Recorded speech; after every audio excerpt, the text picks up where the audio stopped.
यहाँ पर आए सभी भाइयों, बहनों, बुजुर्गों, बच्चों, माताओं, सबको मेरा नमस्कार, सबको मेरा प्रणाम, सबको आदाब, सबको सत श्री अकाल और सबको यहाँ पर आने के लिए बहुत बहुत धन्यवाद कि आज आप हम लोगों की बात सुनने के लिए यहाँ पर आए हैं। आज आप लोगों से एक बहुत जरूरी मुद्दे पे मैं बात करने आई हूँ। अक्सर हम आप लोगों के बीच में आते हैं आप लोगों की समस्याएं सुनने के लिए। कोई बिजली का इशू हुआ, पानी का मुद्दा हुआ, सीवर का मुद्दा हुआ, बच्चों के स्कूल का मुद्दा हुआ, मोहल्ला क्लिनिक का मुद्दा हुआ। इन मुद्दों पे तो बात करने रोज रोज हम आते रहते हैं, आप लोगों से मिलते हैं, लेकिन आज एक बहुत जरूरी चीज है जिसके बारे में आप सबसे बात करनी है। आप लोग पिछले कई दिनों से, पिछले कई महीनों से अखबारों में पढ़ रहे होंगे, न्यूज़पेपर में देख रहे होंगे कि एक एक करके आम आदमी पार्टी के सभी नेताओं पर झूठे आरोप लगाए जा रहे हैं और झूठे आरोप लगाकर आम आदमी पार्टी के नेताओं को जेल भेजा जा रहा है। और अब एक फर्जी शराब घोटाले के नाम पर दिल्ली के लोकप्रिय मुख्यमंत्री अरविंद केजरीवाल जी को भी जेल भेजने की साजिश कर रही है मोदी सरकार। आज इसीलिए आप लोगों से बात करने के लिए आई हूं। भारतीय जनता पार्टी के नेता कहते हैं जी बहुत बड़ा घोटाला हो गया, बहुत बड़ा घोटाला हो गया। तो आखिरकार क्या है ये शराब घोटाला?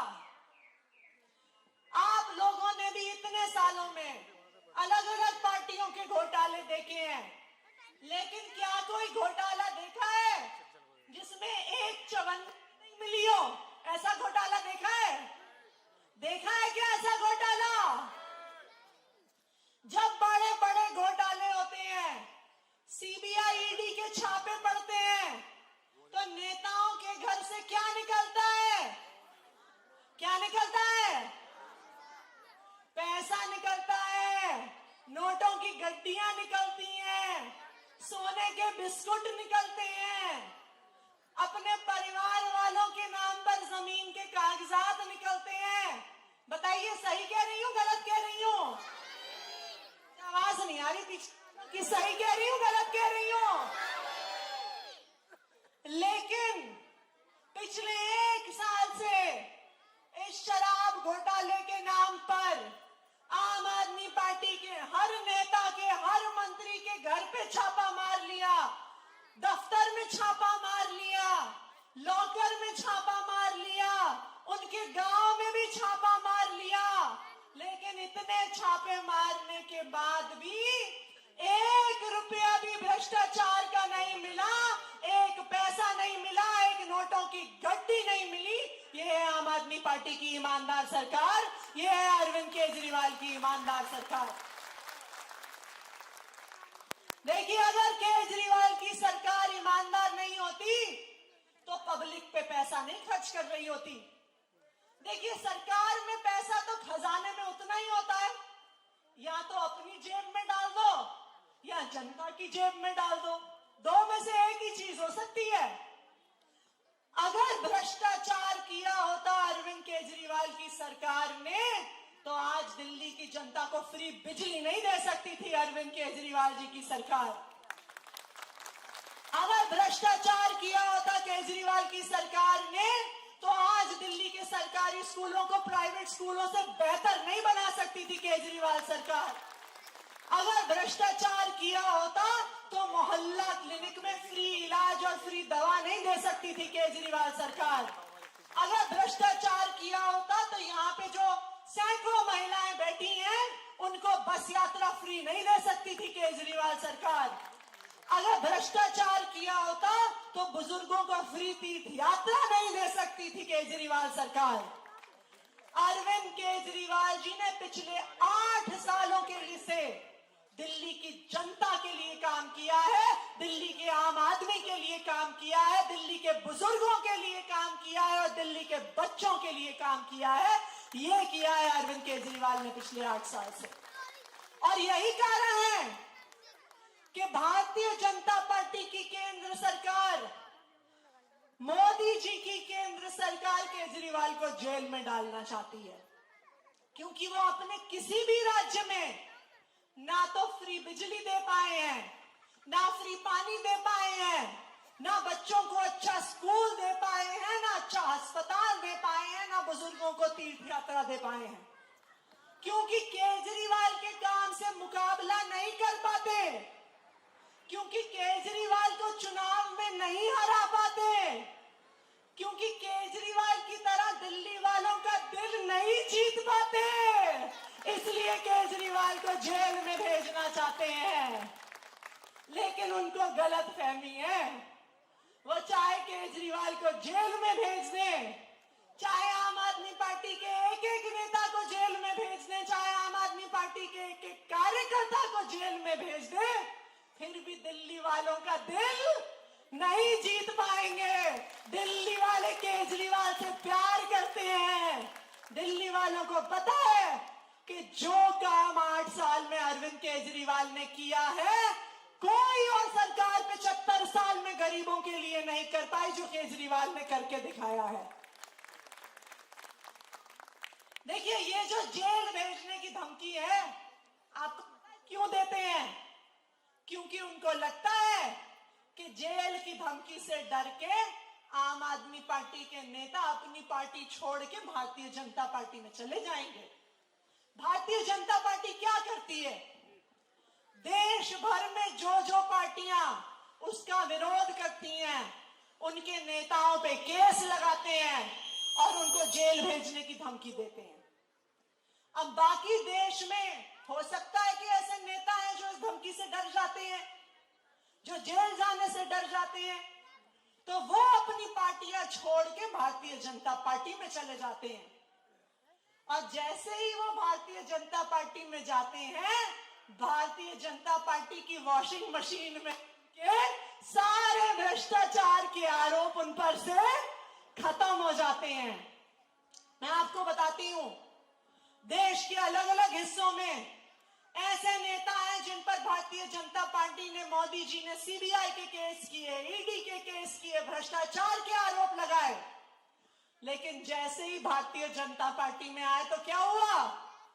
केस बंद हो गए, ईडी अपने घर चली गई, केस की फाइलें गायब हो गई, आग लग गई ऑफिस में, पानी गिर गया फाइलों पे और सारे केस उन नेताओं के खिलाफ खत्म हो गए। चाहे पश्चिम बंगाल में शुभेंदु अधिकारी हो, चाहे असम में हेमंत बिस्व शर्मा हो, चाहे महाराष्ट्र के छगन भुजबल हो, चाहे महाराष्ट्र के अजीत पवार हो, सब पे सीबीआई और ईडी के केस चल रहे थे। और जैसे ही भारतीय जनता पार्टी में शामिल हुए, वो सारे केस खत्म हो गए। तो भारतीय जनता पार्टी भ्रष्टाचार नहीं खत्म करना चाहती है, सारे भ्रष्टाचारियों को अपनी पार्टी में लेके आना चाहती है। ये कर रही है भारतीय जनता पार्टी की सरकार। लेकिन मैं आम आदमी पार्टी के नेताओं को, मैं मनीष सिसोदिया को, सत्येंद्र जैन को, संजय सिंह को सलाम करती हूं कि इतने महीनों से जेल में होने के बावजूद, हर धमकी के बावजूद, हर परेशानी के बावजूद आज भी वो आम आदमी पार्टी में टिके हुए हैं और भारतीय जनता पार्टी के सामने उन्होंने अपना सिर नहीं झुकाया है और भारतीय जनता पार्टी में शामिल नहीं हुए हैं। मैं आपको दावे के साथ कह सकती हूं कि अगर मनीष सिसोदिया आज आम आदमी पार्टी छोड़ के भारतीय जनता पार्टी में शामिल हो जाए, वो कल जेल से बाहर आ जाएंगे। ये मैं आपको दावे के साथ कह सकती हूं। अगर संजय सिंह जी आज भारतीय जनता पार्टी में शामिल हो जाए तो वो कल जेल से छूट जाएंगे और बाहर आ जाएंगे। लेकिन मैं उन लोगों के क्रांतिकारी जज्बे को सलाम करती हूं कि इतनी मुश्किलों के बावजूद भी वो आम आदमी पार्टी के साथ और दिल्ली के लोगों के साथ खड़े हुए हैं, क्योंकि उन्हें पता है कि अगर भारतीय जनता पार्टी में चले गए तो दिल्ली के लोगों के लिए काम नहीं कर पाएंगे, फिर दिल्ली के लोगों को अच्छे स्कूल नहीं दे पाएंगे, अच्छे अस्पताल नहीं दे पाएंगे, फ्री बिजली नहीं दे पाएंगे, फ्री पानी नहीं दे पाएंगे। आज अगर मनीष सिसोदिया, संजय सिंह, सत्येंद्र जैन जेल में है तो सिर्फ दिल्ली के लोगों के लिए है, आप लोगों के लिए है, आपको अच्छे स्कूल देने के लिए है, आपको अच्छे अस्पताल देने के लिए वो आज जेल में से लड़ाई लड़ रहे हैं। तो मैं आप सबको ये कहना चाहती हूं, और मैं भारतीय जनता पार्टी के जो लोग सोचते हैं कि आम आदमी पार्टी के नेताओं को धमकी दे देंगे, ये बताना चाहती हूं कि आम आदमी पार्टी के नेता आपकी धमकियों से डरने वाले नहीं हैं। हम भगत सिंह के वंशज हैं। आप हमें चाहे जेल में डाल दो, आप हमें चाहे फांसी पे लटका दो, लेकिन हम दिल्ली के लोगों के लिए काम करते रहेंगे, दिल्ली के लोगों के लिए लड़ते रहेंगे, दिल्ली के बच्चों को बेहतर भविष्य देने के लिए काम करते रहेंगे।